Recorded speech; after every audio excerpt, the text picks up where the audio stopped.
함께 읽어보면서 말씀을 깊이 살펴보도록 하겠습니다. 오늘 설교 본문은 시편 36편 7절부터 10절이 되겠습니다. 시편 36편 7절부터 10절까지를 다 같이 한 목소리로 함께 읽어보도록 하겠습니다. 하나님이여, 주의 인자하심이 어찌 그리 보배로우신지요. 사람들이 주의 날개 그늘 아래에 피하나이다. 그들이 주의 집에 있는 살찐 것으로 풍족할 것이라. 주께서 주의 복락의 강물을 마시게 하시리이다. 진실로 생명의 원천이 주께 있사오니 주의 빛 안에서 우리가 빛을 보리이다. 주를 아는 자들에게 주의 인자하심을 계속 베푸시며 마음이 정직한 자에게 주의 공의를 베푸소서. 아멘. 자, 저는 방금 우리가 함께 읽은 시편 36편 7절에서 10절 말씀을 가지고 주의 인자하심이라는 제목으로 오늘 36주차 수요 중보기도회의 말씀을 전하고자 합니다.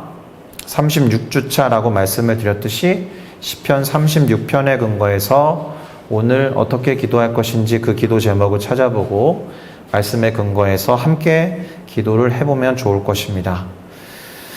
자, 우선 오늘 시편 36편은 좀 특이한 게 있습니다. 악인과 하나님을 대조해 놓고 있습니다. 보통은 악인이 나오면 의인이 나오거든요. 악한 사람과 의로운 사람을 비교해 놓는 것이 전형적인 예인데 이 시편은 특이하게도 악인과 하나님을 대조해 놓았습니다. 악인과 의인을 대조해 놓은 전형적인 구절들은 잠언에 제일 많죠. 잠언에 제일 많아서 그런 식으로 교훈을 전달하고 있는데, 그래도 잠언에도 악인과 하나님을 대조해 놓는 경우는 거의 없습니다. 그런데 오늘 시편이 그렇게 했다라는 것은 어떤 의미를 갖고 있겠습니까? 악인이 그만큼 크게 잘못되었다라는 것을 더 부각시키고 있는 표현이라고 할 수 있죠. 하나님과의 거리가 멀면 멀수록 극단적으로 악한 거잖아요. 그런데 악인과 하나님을 양극단에 놓고 대조해 놨다는 것은 오늘 본문이 기록하고 있는 악인이 정말 극악한 사람들, 극악한 어떤 모습으로 그려져 있다라는 뜻입니다. 물론 긴 구절을 악인에 대한 묘사로 할애하고 있지는 않습니다. 자, 그러니까 오늘 시편 이 36편은 악인에 대한 구절, 그 다음 하나님에 대한 구절, 이렇게 나뉘어질 수 있다라는 거예요. 첫 번째로 악인에 대한 구절이 1절부터 4절에 나옵니다. 악인이 어떤 존재인지가 기록되어 있습니다. 그것을 일일이 읽어보지는 않을 텐데 정리는 해드리겠습니다. 악인들이 이 시편 36편 1절부터 4절에 어떻게 묘사되어 있는지 세 가지로 요약할 수 있는데 이렇게 됩니다. 악인은 하나님을 두려워하지 않아요. 우리가 흔히 하나님을 경외해야 합니다라고 말할 때 이 악인들은 전혀 하나님을 경외하지 않습니다. 이 말은 하나님을 신경 쓰지 않는다라는 거예요. 둘째로 그들은 스스로 자랑하면서 교만하기 쉽습니다. 마지막으로 이게 제일 나쁠 수 있는데요. 죄라는 것을 의도적으로 계획하고 쉽게 범하는 사람들입니다. 의도적으로 계획한다라는 것이 중요합니다. 성경에 분명히 고의로 범하는 죄, 곧 고범죄에 대해서 말씀하고 있는데 고범죄는 용서를 받지 못하는 죄입니다. 자, 그럼 이러한 악인과 이 시편을 읽고 있는 우리 사이에는 어떤 관계가 있을까요? 우리는 이러한 악인들의 모습으로부터 얼마나 떨어져 있습니까? 그들과 영적인 거리는 얼마나 됩니까? 혹시 내 안에 어떤 지금 묘사해 놓은 악인의 속성이나 그와 같은 특징들이 있지는 않습니까? 자, 내 안에 하나님을 두려워하는 마음이 있습니까? 하나님을 경외하는 마음이 있습니까? 제가 아까 하나님을 두려워하는 마음, 다르게 말하면 하나님을 신경 쓰고 그런 마음이라고 했잖아요. 혹시 반복해서 습관적으로 짓는 죄가 있다면 그것만큼 하나님을 신경 쓰지 않고 하나님을 개의치 않고 하나님을 두려워하지 않는 것도 없어요. 그것이 사실은 하나의 표징입니다. 하나님을 너무 편하게 생각해서 그러는 것일 수도 있겠죠.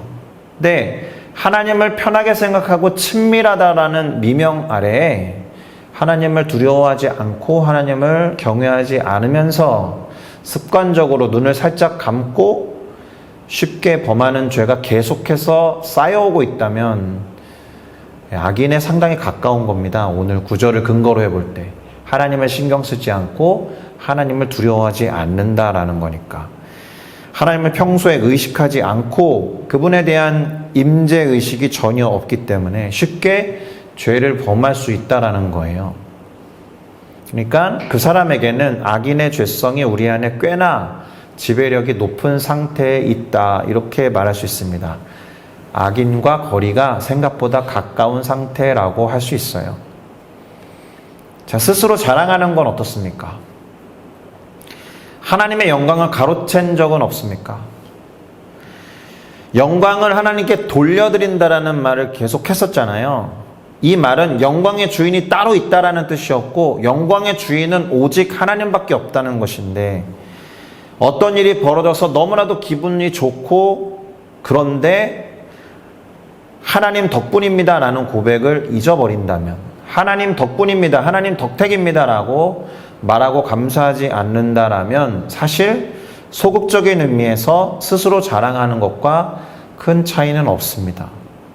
그리고 여기에 한 가지 또 짚고 넘어가야 하는 것은 하나님이 우리 삶에 개입하셔서 하나님이 일하셨다라고 하는 인식이 없으면 이 일이 하나님이 행하신 일이구나 라는 깨달음이 없으면 감사를 못하죠. 찬양을 못하죠. 영광을 못 돌려드린다라는 거예요.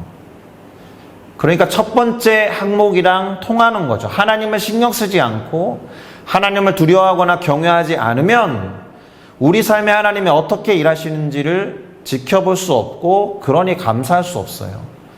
그러면 감사를 하지 않고 적극적으로 잘난 척을 하지 않았다 해도 소극적으로는 하나님께 영광을 돌리지 않았다라는 측면에서 죄를 범하는 겁니다. 세 번째는 어떻습니까? 죄악을 의도적으로 꾀하거나 계획하는 사람. 이 부분은 그래도 교회를 다니는 사람들 중에는 비교적 거의 없을 거라고 생각합니다. 자, 나는 얼마나 이 악인의 속성과 성품에 가까이 있는가? 자, 이 질문을 뒤집어 말하면 이렇게 됩니다. 나는 얼마나 하나님과 멀리 있는가? 나는 하나님과 얼마나 가까이 있는가? 하나님과의 거리감을 말하는 거예요.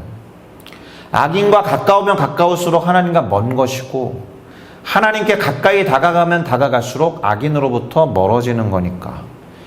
제가 몇 차례 말씀드린 바 있는데 우리가 죄를 안 짓고 살 수는 없는데 죄에 계속해서 예민해하는 것보다 하나님과의 친밀한 관계에 애를 쓰는 것이 죄를 자연스럽게 해결하는 방법이 된다라고 말씀드린 바 있습니다. 그러니까 어떤 자리를 뭔가가 차지하고 있으면 이거 없애고 싶은 데가 아니라 이 자리를 다른 걸로 채워야 이건 제거되는 거거든요. 우리 마음 안에 하나님과의 친밀한 관계를 회복하려고 하나님과 친하게 지내면 지낼수록 악인으로부터의 거리는 멀어지고 하나님과의 거리는 가까워진다라는 겁니다.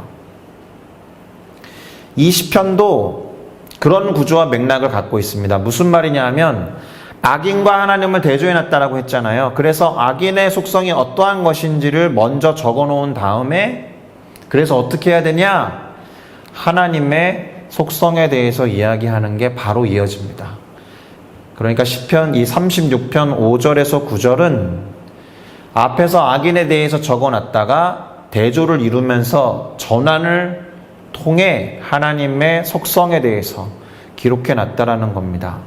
자, 그럼 5절부터 9절이 기록하고 있는 하나님에 대해서 한번 살펴보도록 하겠습니다. 이것도 정리를 해보면 이렇게 될 겁니다. 자, 하나님은 인자하신 성품을 갖고 계십니다. 할렐루야. 하나님은 신실하신 분이세요. 아멘. 믿음직스럽고 성실하다는 뜻입니다. 무엇을 하시든지 최선을 다하는 충직한 모습을 보인다는 거예요. 신실하심이라는 것은. 그분이 하시면 반드시 된다라는 거예요. 그분이 안 하시면 반드시 안 된다라는 겁니다. 그러니까 하나님의 뜻을 알면 예측이 가능한 거죠. 하나님, 그것이 하나님 뜻이구나. 그럼 반드시 될 겁니다. 신실하심이라는 속성은 그런 의미를 갖고 있어요. 여기까지 참 좋은데 냉정한 면도 있죠. 하나님은 재판과 심판의 권한을 갖고 있습니다. 그래서 죄로부터 멀 수밖에 없고 죄의 문제를 그냥 넘기는 분이 아닙니다. 반드시 죄에 대해서 심판하십니다. 자, 그러면서도 죄인을 구원하세요. 그렇게 구원한 당신의 자녀들을 채우시고 공급하십니다. 할렐루야. 그렇게 보존하시고 그렇게 섭리하시면서 인도하십니다. 그분은 우리의 생명의 원천과 빛이 되십니다. 할렐루야. 그리고 이 모든 것들을 통틀어 볼 때 따뜻할 때 따뜻하시고 차가울 때 차갑다라는 측면에서 매우 공의로운 하나님이십니다. 차별이 없으시고요. 이렇게 5절에서 9절이 하나님에 대해서 기록을 해놨죠. 그럼 다시 정리를 합니다. 1절부터 4절은 악인에 대해서 기록해놨고 5절부터 9절은 하나님에 대해서 이 시편이 대조를 해놨다. 그러면 내가 얼마나 악인으로부터 멀리 떨어져 있는가, 또는 내가 얼마나 악인에 가까이 있는가, 그것을 살펴보았듯이 하나님의 속성에 대해서 똑같은 질문을 던져볼 수 있죠. 우리 안에는 하나님의 속성, 곧 하나님을 닮은 성품이 있는가, 있다면 그것은 무엇인가, 이런 질문을 해볼 필요가 있습니다. 우리의 상태를 점검하는 대단히 좋은 질문이기도 합니다. 일단 우리 인간은 하나님의 형상과 모양으로 지음을 받았기 때문에 일정 부분 하나님의 속성을 다 갖고 있어요. 그것을 공유적인 속성이라고 합니다. 공유적 속성, 인간과 하나님이 공유하고 있는, 영어로는 커뮤니케이블이라고 되어 있으니까 소통이 가능한, 쉐어하고 있는 그런 속성을 말합니다. 예를 들면 인간들 안에도 윤리적인 속성이 있잖아요. 양심을 따라 살고자 하는 본능 같은 게 있습니다. 인간의 선한 측면, 그리고 끊임없이 발전하고 개발하면서 무엇인가를 만들어내고 창조할 수 있는 능력, 이런 건 모두 하나님과 공유하고 있는 능력, 하나님과 공유하고 있는 속성과 성품이라고 할 수 있습니다. 어디에서 왔다고요? 하나님으로부터 왔다라는 거예요. 인간도 하나님처럼 사랑을 베풀기도 합니다. 또 인자한 모습이 있기도 합니다.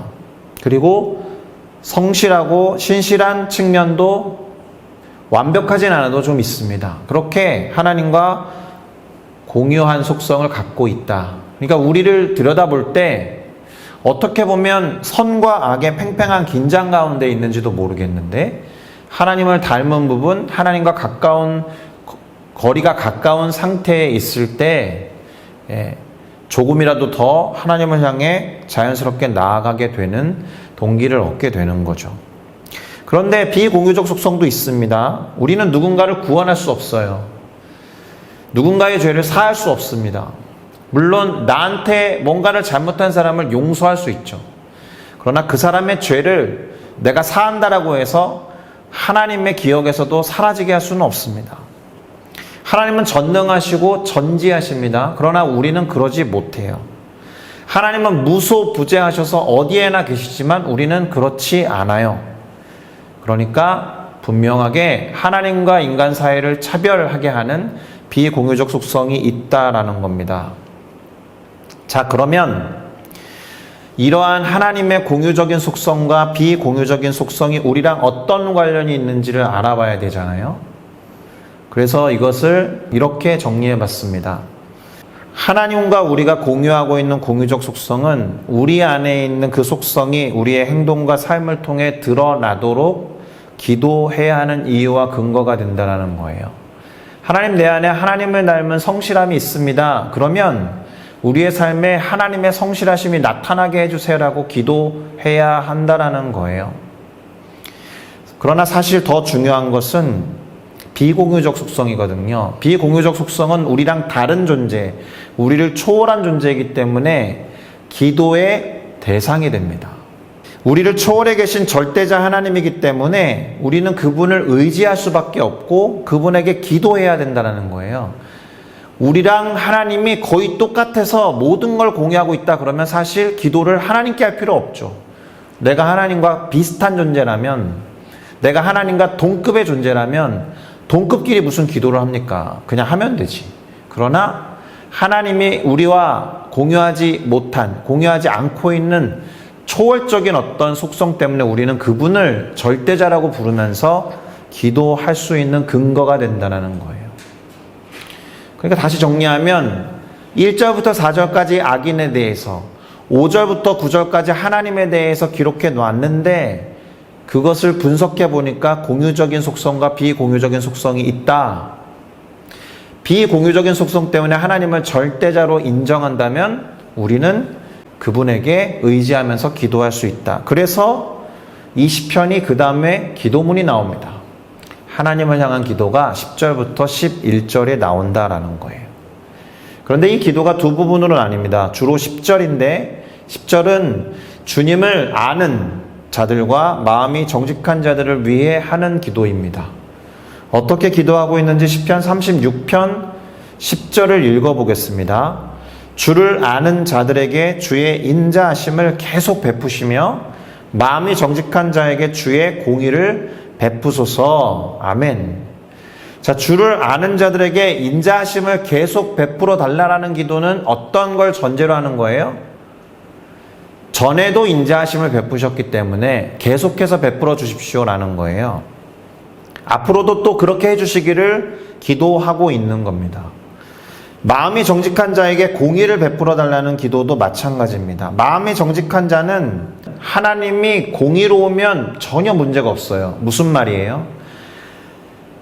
공의로운 재판장이면 정직하고 진실하게 말하면 전혀 문제가 안 돼요. 근데 왜곡되고 편향이 있고 공의롭지 않은 재판장일 때 정직한 사람은 언제나 손해를 보게 되어 있습니다. 그런데 우리의 마음이 정직하고 하나님 앞에 진실하면, 그런데 그분이 공의롭다라면 전혀 문제가 되지 않아요. 심지어 죄까지도 정직하게 고백하면서 용서를 구하면, 회개하면 용서해 주시겠다라고 말씀하신 신실하신 하나님이니까 그분의 공의를 믿고 우리는 죄를 정직하게 고백할 수 있는 겁니다. 담대할 수 있는 이유가 여기에 있습니다. 아, 하나님이 공의로운 분이야. 그래서 의심이 없이 정직하게 말하면 선악간에 그분이 공의롭게 판단할 거야라는 믿음 때문에 정직할 수 있고 용기를 내서 그분 앞에 모든 것을 고백할 수 있는 거예요. 대단히 중요한 속성입니다. 두 번째 기도는 교만한 자의 발걸음과 악인들의 손으로부터 보호해 주십시오라는 기도입니다. 시편 36편 11절인데요. 이것도 읽어볼게요. 교만한 자의 발이 내게 이르지 못하게 하시며 악인들의 손이 나를 쫓아내지 못하게 하소서. 아멘. 악인들의 영향력이 미치지 못하도록 방어하고 보호하는 기도입니다. 왜요? 1절부터 4절에 악인을 살펴봤고 악인의 속성이 우리 안에도 죄스러움으로 죄인의 어떤 근본적인 어떤 것으로 있으니까 그런 악인들의 영향력으로부터 나를 보호해달라는 기도는 상당히 중요합니다. 그래서 중보하는 기도를 할 때 누군가를 보호하는 기도를 반드시 해야 해요. 악인들의 영향을 받으면 악인들의 습성을 따라갈 수밖에 없는 연약한 존재니까 이와 같은 보호하는 기도는 반드시 필요하다라는 겁니다. 자, 이렇게 되면 이 시편 36편을 거의 다 훑은 거예요. 설교를 마무리해 볼게요. 오늘 설교 제목이 주님의 인자하심이었습니다. 인자하심에 대해서 별로 말하지 않은 것 같지만 그 인자하심이라는 하나님의 성품에 근거하면 이런 결론을 내릴 수 있을 겁니다. 정직하게 우리 안에 있는 죄의 속성을 인정하고 도움을 요청하는 기도를 할 수 있는 근거가 인자하심에 있다라는 거예요. 하나님의 인자하심 때문에 그렇게 기도할 수 있다. 죄의 문제까지도 정직하게 진실하게 말할 수 있다. 죄를 숨기거나 거짓말할 필요가 없다. 만약에 하나님이 인자하지 않다라는 이상한 확신을 갖고 있으면 끊임없이 거짓말할 겁니다. 끊임없이 죄를 숨길 거예요. 죄를 숨기고 거짓말하는 죄가 계속 쌓여가는 거죠. 그래서 하나님을 믿고 하나님의 신실하심과 인자하심을 믿는 게 중요한 거예요. 그분의 인자하심이 우리로 하여금 정직하게 우리의 죄를 회개할 용기를 주실 겁니다. 할렐루야. 두 번째로 그러한 하나님의 성품과 속성으로 우리를 충만하게 해달라고 기도할 수 있습니다. 하나님의 인자하심과 같이 저도 인자하게 해주십시오. 그 하나님의 인자하심 때문에 우리가 기도할 수 있다라고 말씀드렸습니다. 용기는 거기에서 나온다라고 말씀드렸습니다. 회개할 수 있고 죄의 문제를 해결하면 물론 하나님의 인자하심 때문에 그분에게 조금이라도 더 가까이 갈 수 있는 친밀함의 근거는 인자하심에 있는 거예요. 그러니 하나님의 인자하심을 깨닫고 그 하나님의 인자하심을 신뢰함으로써 거기에 합당한 기도를 하는 우리 모두가 되었으면 좋겠습니다. 할렐루야. 자, 그럼 어떻게 기도할까요? 첫 번째는 내 안에 있는 죄인의 속성을 제하시고 하나님의 성품으로 채워주시도록, 대체되지 않으면 제거되지 않는다고 했습니다. 그걸 없애야지가 아니고 그거를 채우는, 대체제로 채우지 않으면 사라지지 않아요. 하나님의 성품으로 채워달라고 기도해야 합니다. 두 번째는 하나님을 깊이 알아갈 뿐 아니라 아까 그랬죠? 하나님을 알아가는 자에게 인자하심을 계속해서 부어주시고, 그렇게 기도했던 것과 마찬가지로 하나님을 깊이 알아갈 뿐만 아니라 하나님의 성품에 근거하여 늘 기도하도록, 그러니까 정말로 붙잡고 놓지 않고 있는 하나님의 속성과 성품이 있어야 돼요. 하나님의 인자하심을 놓고 저는 기도합니다라고, 하나님 인자하시다라고 성경에 말씀하시고 약속하셨으니까 이거 붙잡고 기도합니다라고 하는 하나님의 속성과 성품이 반드시 있어야 하는 겁니다. 마지막으로 악인들이 죄악을 꾀하는 것을 멈추게 하시고 온 세계가 하나님의 성품으로 가득하게 하시옵소서. 악인들이 죄를 계획하고 의도적으로 행할 때 혹하는 사람들이 많아지는 거예요. 온 세계에 미혹되는 거란 말입니다. 그러한 것들을 다 멈추게 하시고 역시나 하나님의 성품으로 가득 차게 해달라고 기도해야 돼요. 공교롭게도 1번, 2번, 3번에 다 하나님의 성품이라는 것이 들어가 있죠. 시편 36편이 5절부터 9절에 하나님의 성품에 대해서 노래해 놓았기 때문에 그렇게 정해 봤습니다. 할렐루야. 자, 그러면 원하고 바라고 기도합니다라는 찬양을 부르고 이 기도 제목을 띄워놓고 기도를 시작하도록 하겠습니다.